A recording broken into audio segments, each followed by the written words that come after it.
Welcome to my channel, Maths for Competitive Examinations, Tips and Tricks. Ratios మీద problems చేస్తున్నాం. Express the ratio of 45 to 108 in its simplest form. 4 options ఇచ్చారు. ఇక్కడ 45 to 108 అంటే 45:108. దీన్ని simplest ఫామ్లోకి రాయాలంటే ఈ రెండు దేంతో డివైడ్ అవుతాయో దాంతో క్యాన్సిల్ చేసుకుంటూ పోవటం. అంటే 45/108. ఇది రెండుతో డివైడ్ అవుద్ది కానీ ఇది రెండుతో డివైడ్ కాదు. 5 + 4 9. సో ఇది 3తో డివైడ్ అవుద్ది. ఇది కూడా 8 + 1 9 కాబట్టి 3తో డివైడ్ అవుద్ది. తర్వాత రెండు కూడా 9తో డివైడ్ అవుతాయి. ఆ విధంగా డివైడ్ చేసుకోవచ్చు. సరే, మనకు దేంతో పోతాయి దేంతో పోదు అని ఒక్కొక్కసారి చాలా నెంబర్స్తో డివైడ్ చేస్తూనే ఉంటాం అనేక సార్లు. అట్లా చేయకుండా ఒకే స్టెప్లో చేయాలంటే హయ్యెస్ట్ కామన్ ఫ్యాక్టర్ కనుక్కోవాలి. అంటే ఈ రెండింటిని డివైడ్ చేసే వీటి ఫ్యాక్టరు హయ్యెస్ట్ ఏది అని చూడాలి. హయ్యెస్ట్ కామన్ ఫ్యాక్టర్ కనుక్కోవాలంటే ఈ 108ను 45తో డివైడ్ చేయాలి. 2 times పోతుంది. 45 2s 90. అప్పుడు ఎంత మిగులుతుంది? 18 మిగులుతుంది. 18తో 45ను డివైడ్ చేయాలి. ఎన్నిసార్లు? 2 times పోతుంది. 36. ఇంకెంత వస్తుంది? 9 వస్తుంది. 9తో 18ని డివైడ్ చేయాలి. 9 2s 18. సో ఈ లాస్ట్ డివైజర్ అనేది హైయెస్ట్ కామన్ ఫ్యాక్టర్ అనమాట. సో ఈ రెండింటికి హైయెస్ట్ కామన్ ఫ్యాక్టర్ 9 కాబట్టి 9తో డివైడ్ చేయాలి. 9 5s 45, 9 1s 9, 9 2s. సో 5/12 వచ్చింది. అంటే రేషియోలో రాస్తే 5:12. సో స్మాలెస్ట్, ఇది simplest form of the ratio వచ్చి 5:12 అనమాట. అంటే ఇంకా ఈ రెండు కూడా దేంతోనూ డివైడ్ కాకూడదు.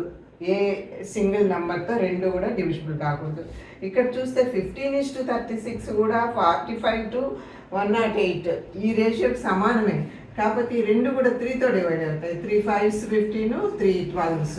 అంటే సింప్లెస్ట్ టర్మ్స్లోకి మారిస్తే 5 and 12 అంటే ఇదే అనమాట.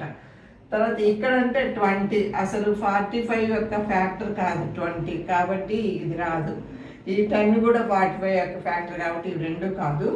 ఇవి రెండు కరెక్టే, కానీ సింప్లెస్ట్ ఫామ్లో అంటే ఇదే అనమాట. ఇది సింప్లెస్ట్ టర్మ్స్లో లేదు, ఇంకా డివిజిబుల్ అవుతుంది. So the simplest form of the ratio 45:108 is 5:12. If c minus 3d/4 is equal to d/2, what is the ratio of c to d? Ratio of c to d means what is the ratio of c is to d అని అర్థం అనమాట. So first మనకు ఒక expression ఇచ్చారు c and dలో. మనకు ratio of c to d అంటే ఏమని అర్థం? c/d అనమాట. సో మనం c/d అనేది కనుక్కోవాలి ఈ ఎక్స్ప్రెషన్ నుంచి.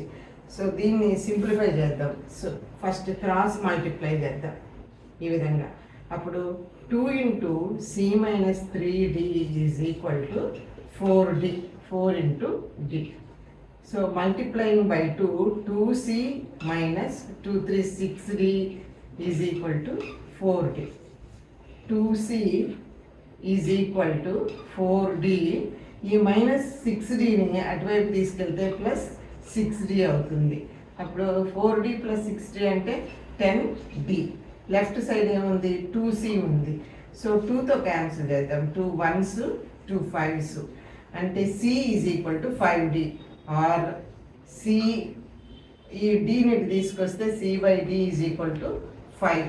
ఈ 5ని ఎలా రాయొచ్చు? మనము 5/1 అని రాయొచ్చు రేషియోగా రాయాలనుకుంటే.